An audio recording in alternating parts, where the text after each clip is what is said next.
عذرا يا أهل الشام، من كلمات الشاعر مضواح بن شتوي.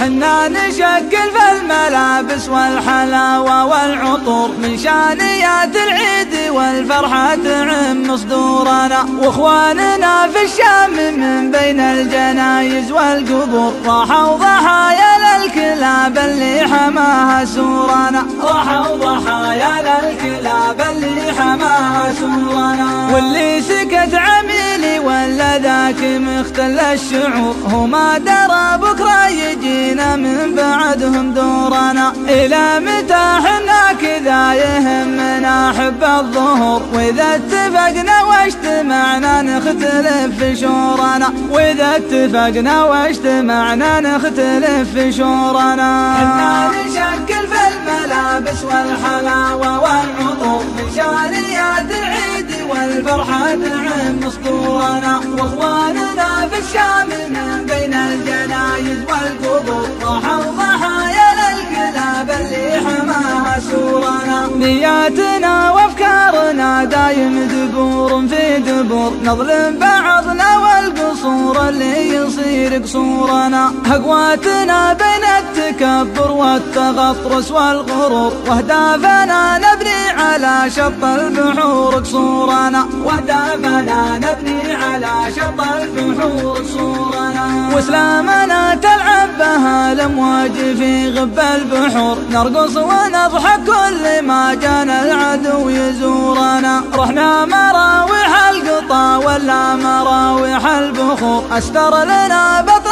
البسيطة في لحود قبورنا، استر لنا بطن البسيطة في لحود قبورنا. حنا نشكل في الملابس والحلاوة والعطور من شانيات العيد والفرحة تعم صدورنا، واخواننا في الشام من بين الجنايز والقبور راحوا